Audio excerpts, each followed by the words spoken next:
Hola, ¿qué tal? Bienvenidos a Universidad Santander, mi espacio, mi tiempo.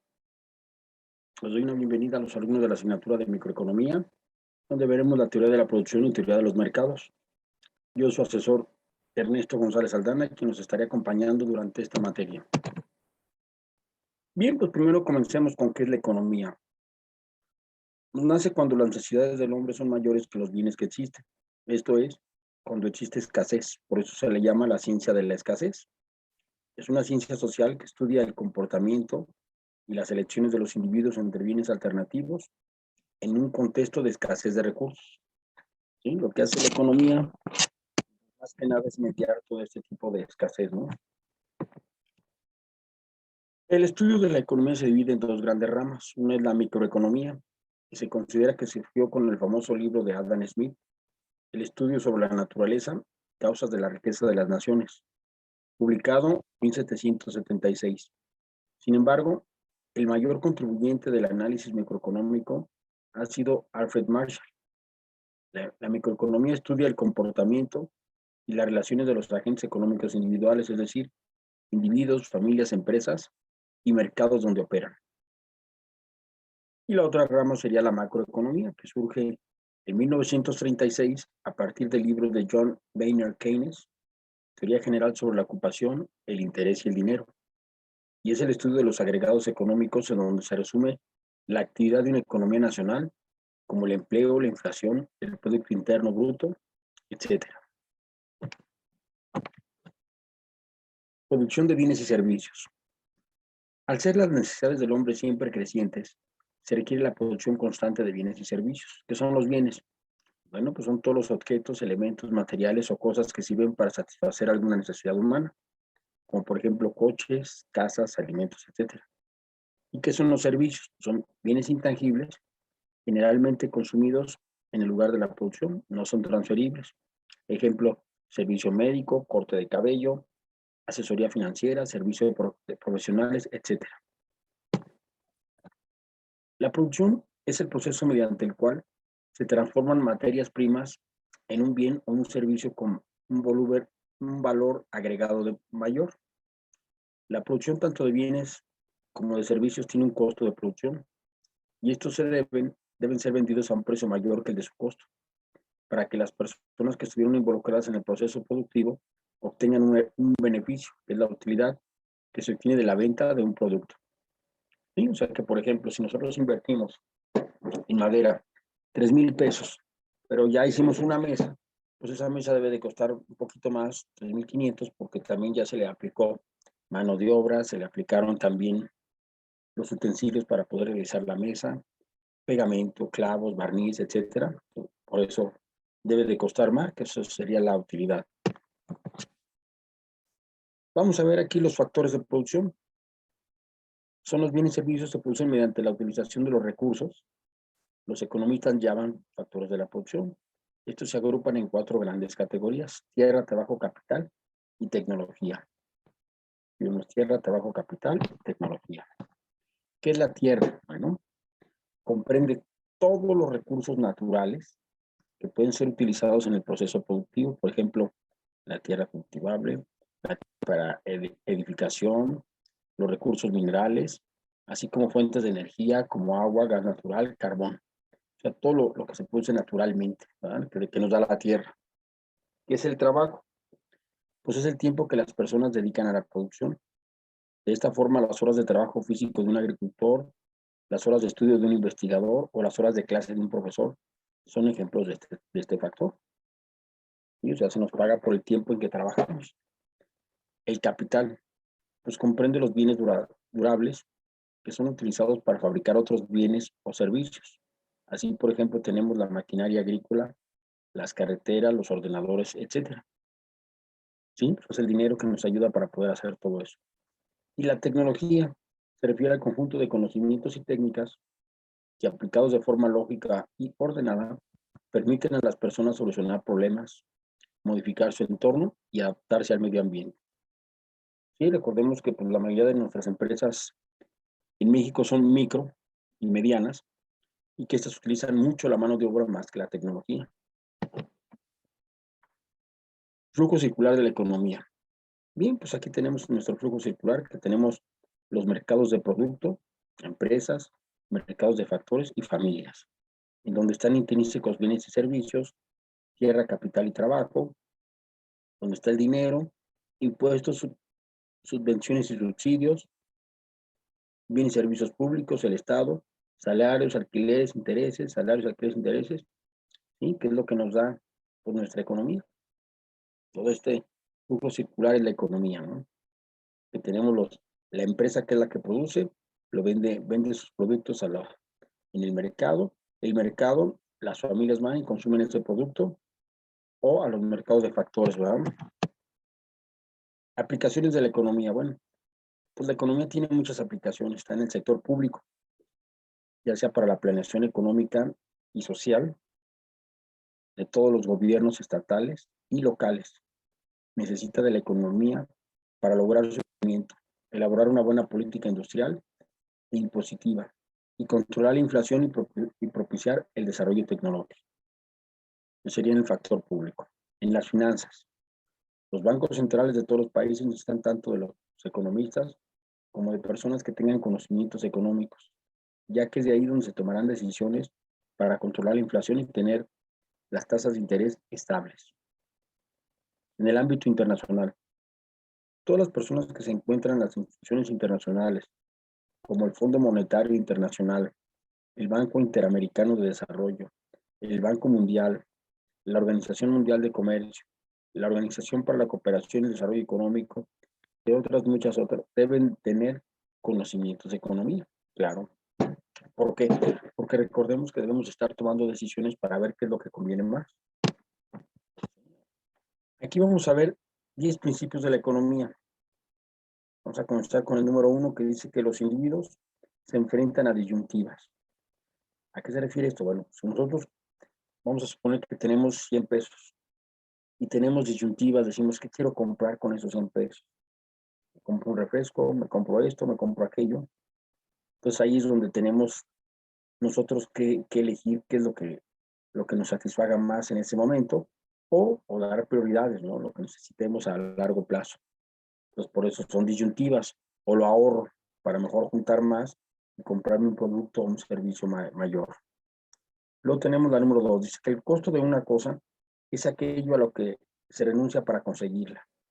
Claro, recordemos que, por ejemplo, para un carro que nos cuesta miles de pesos, pues tenemos que ahorrar y tenemos que sacrificar muchas cosas que nos podríamos comprar con ese dinero, pero si no lo ahorramos no vamos a podernos comprar un carro. Entonces hay que sacrificar unas cosas para obtener otras.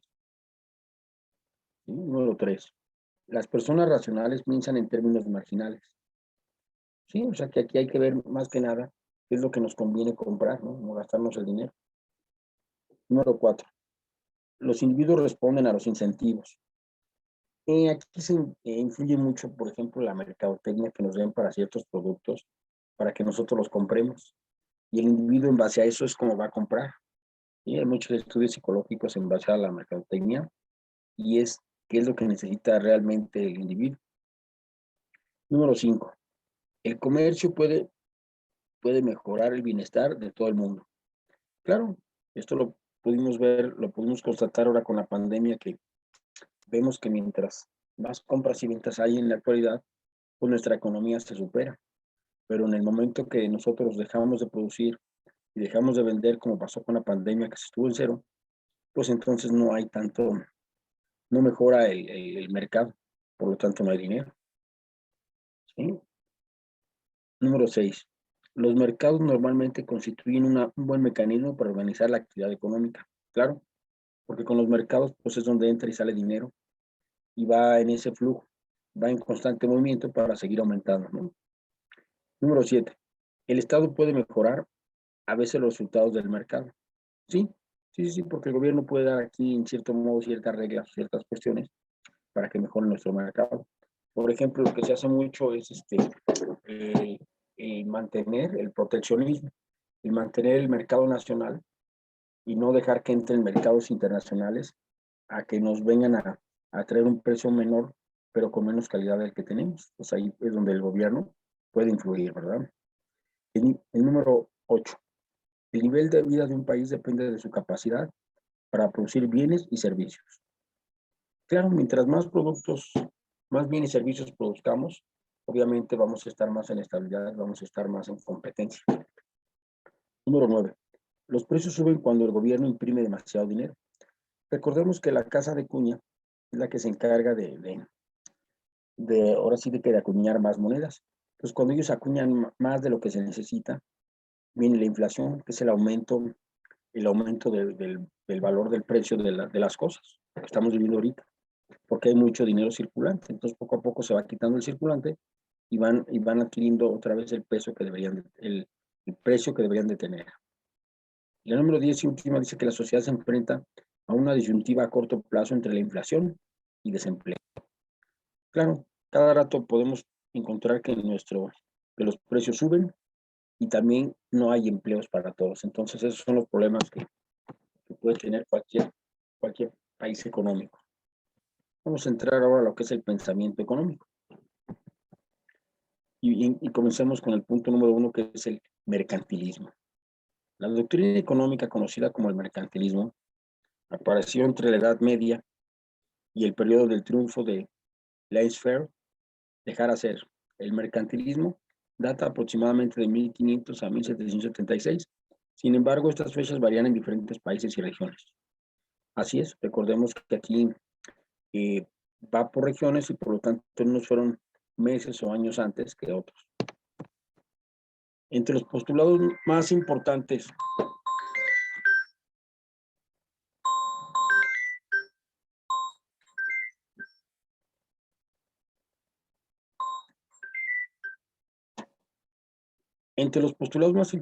de esta escuela están los siguientes.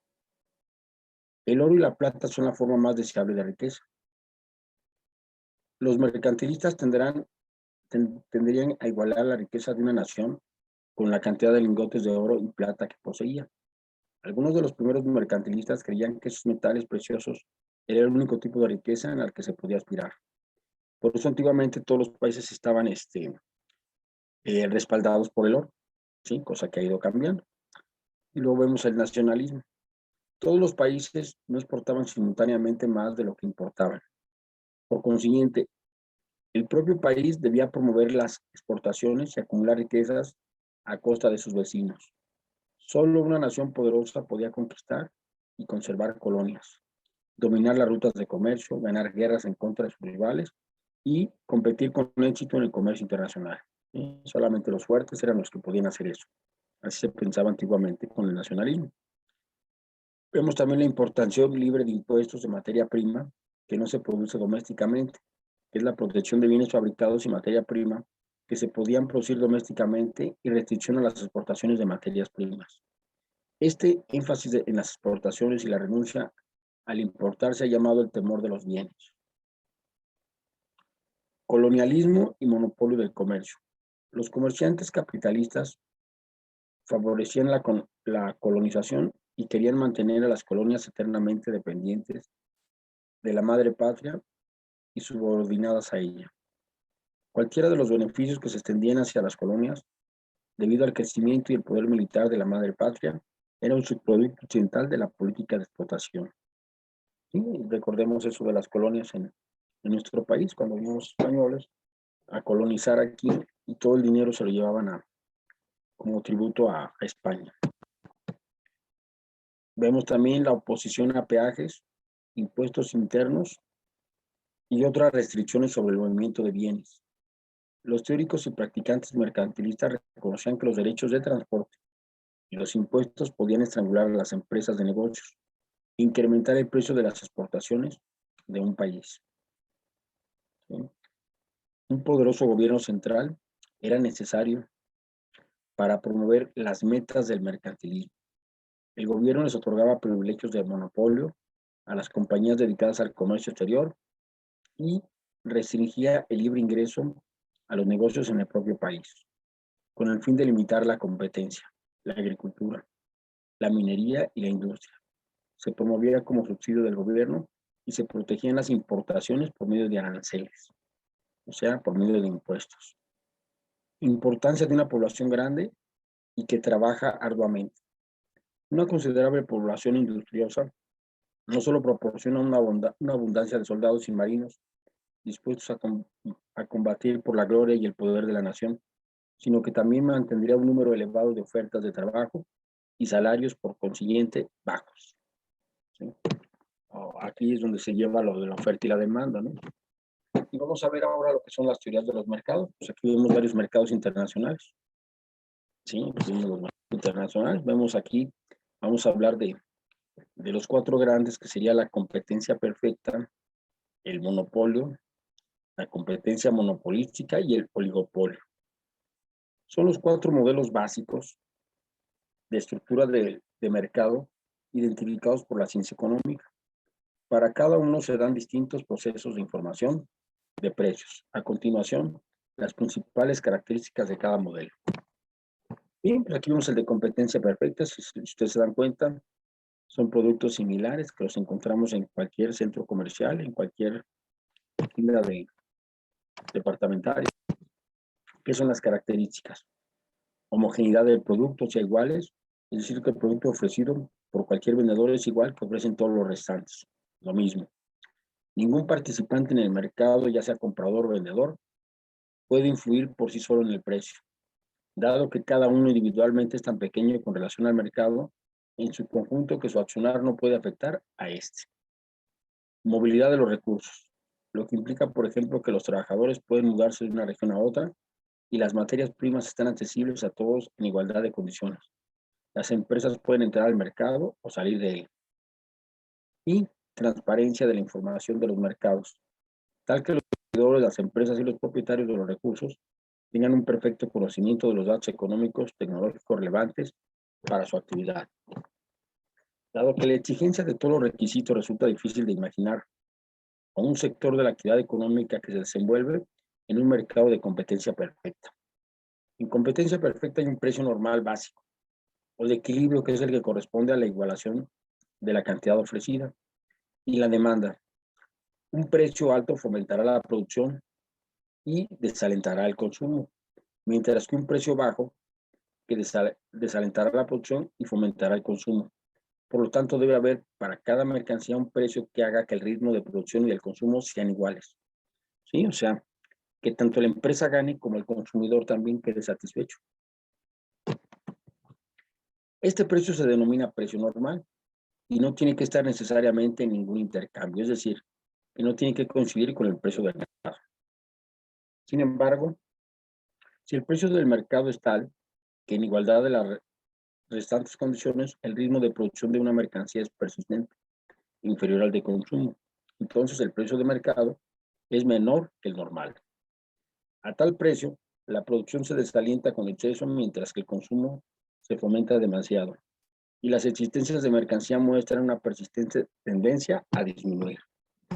Por último, si el periodo del mercado fuese igual al normal y todas las demás condiciones permanecieran iguales, no habría tendencia durante un periodo de años a que las existencias de la mercadería aumentasen o disminuyesen, aunque desde luego pudiera haber variaciones estacionales y otras clases de corta duración. En el largo plazo, las cosas pueden cambiar, pues más allá de la interacción descrita entre la oferta y la demanda, existe la posibilidad de que se produzcan alteraciones estructurales, como las empresas cambien el tamaño de sus plantas o decidan abandonar el mercado o entrar en él. Si los vendedores no pueden establecer características diferenciales en su oferta, no pueden vender sus bienes por nada más que el precio de mercado. Los vendedores en estos mercados no dedican mucho tiempo a la estrategia de marketing, ya que el papel de la investigación de mercados, desarrollo de producto, fijación de precios, publicidad y promoción de ventas es mínimo. ¿Sí? Aquí vamos a ver las características de la competencia perfecta.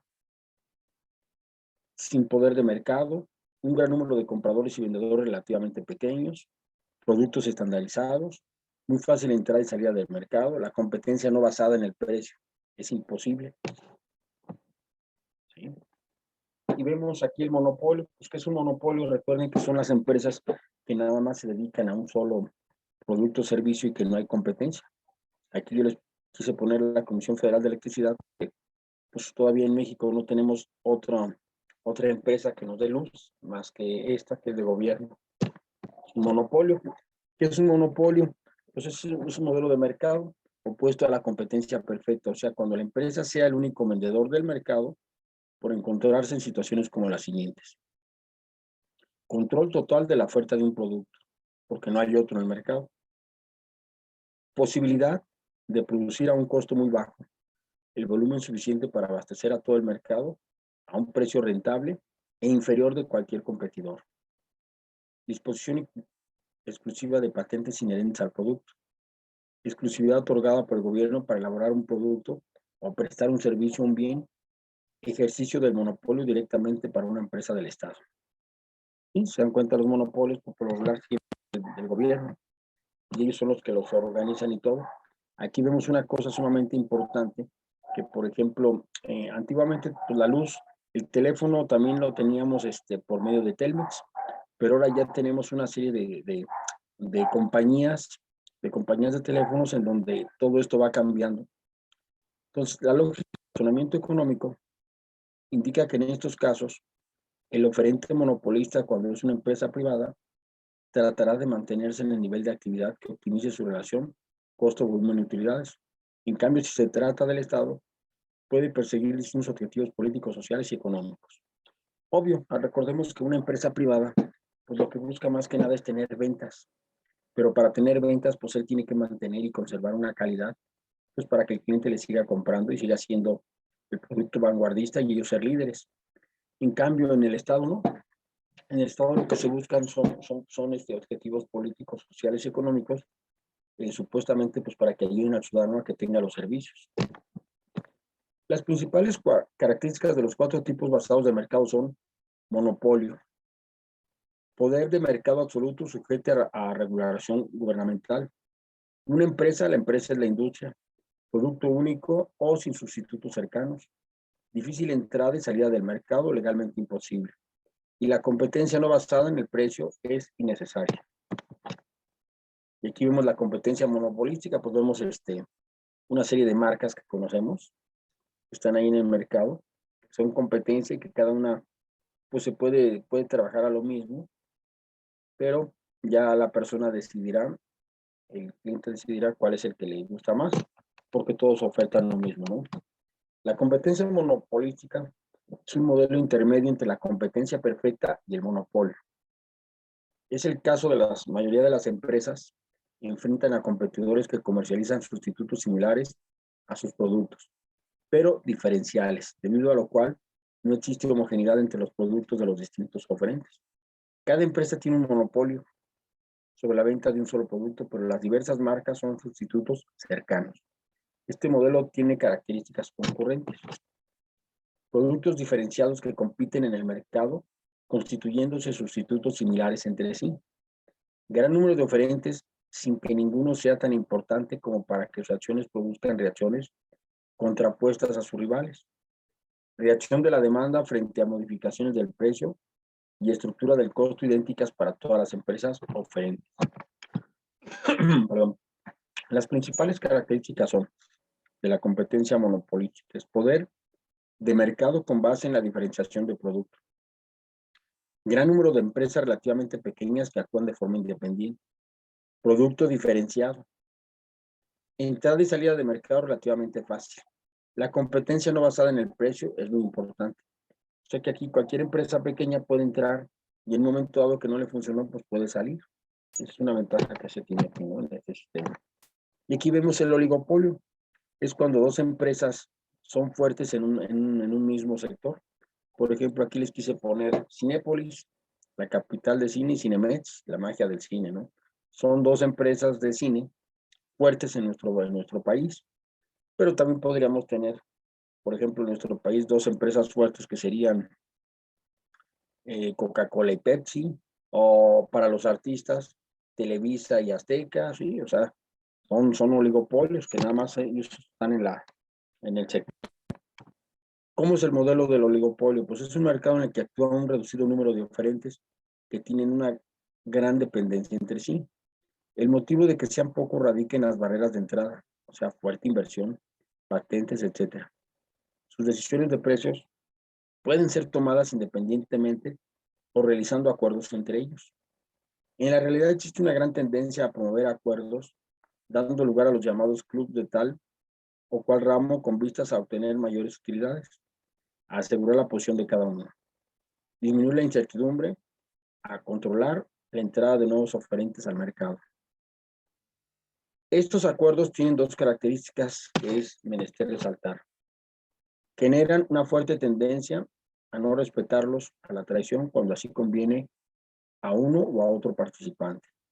También suele suceder que el oligopolio, que una empresa sea líder en precios y los demás se vean presionados a seguir, o bien que se concreten acuerdos parciales entre solo algunos de los oferentes. En resumen, las principales características de los 4 tipos básicos de mercado son oligopolio, poder de mercado con base en diferenciación de producto y dominio de la empresa. Pequeño número de empresas relativamente grandes que son mutuamente dependientes. Producto diferenciado o estandarizado. Difícil entrada y salida del mercado. La competencia no basada en el precio es muy importante entre empresas y que vende productos diferenciados.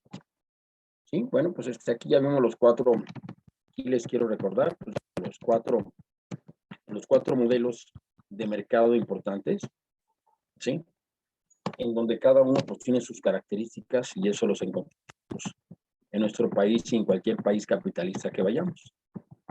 Tengan alguna pregunta o algo que quisieran decirme algo. Muy bien. Bueno, pues es un placer haber estado con ustedes y nos vemos entonces en la siguiente clase sincrónica. Hasta luego.